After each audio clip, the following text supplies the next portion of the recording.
Welcome back to our channel, where stories are not just told, they are felt deep in the heart.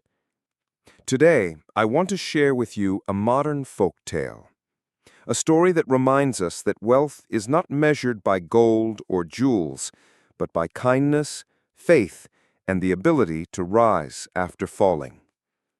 If you have ever faced loss, despair, or felt abandoned by the world, then listen closely, for this story might carry the hope you need tonight.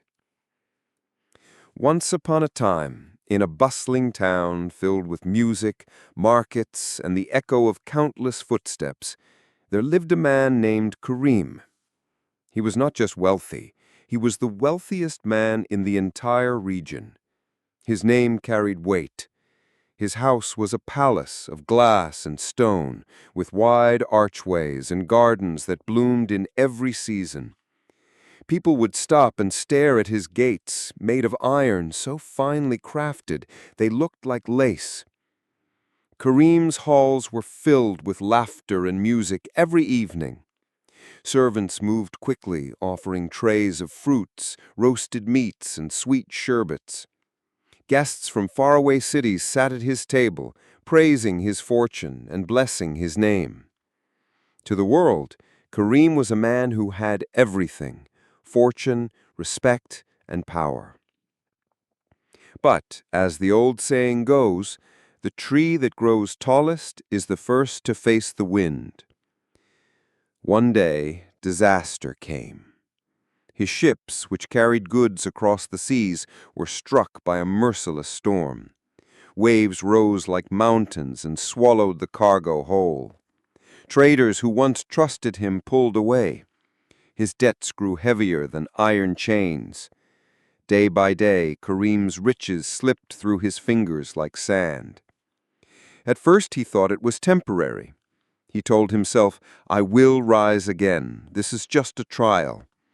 But soon his grand house was sold, his servants gone, his friends vanished. The same people who had once filled his home with laughter now avoided his shadow.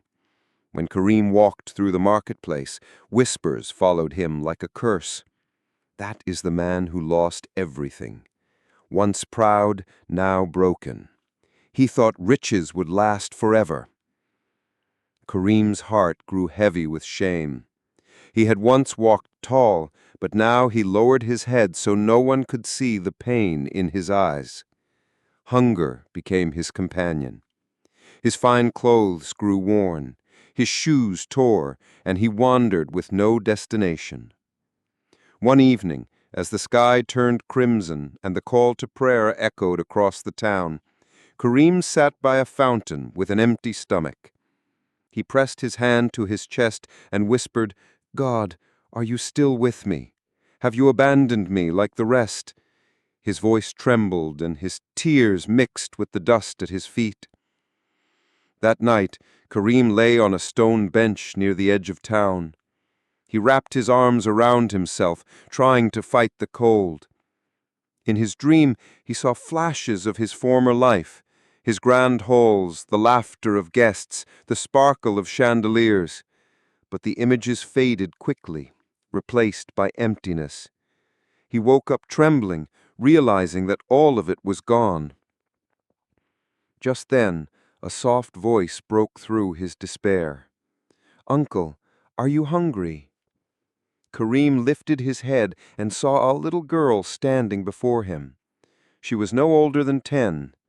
Her dress was torn in places, her feet bare, her hair tangled, yet her face carried a brightness, a light that shone even in the shadows of dawn. In her hand was a small piece of bread. She held it out to him without hesitation. Kareem blinked in disbelief. "Child, why would you give me your bread? You need it more than I do." The girl smiled, her eyes full of innocence and wisdom far beyond her years. "My mother says that when we give to others, God fills our hands again. Maybe today I give to you, and tomorrow someone will give to us." Kareem felt his throat tighten. He took the bread with trembling hands. Each bite tasted like a gift from heaven. Tears ran down his face as he whispered, "Thank you, little one. You have given me more than food. You've given me hope." From that moment, something changed in Kareem's heart. He realized that wealth had blinded him, but poverty had opened his eyes.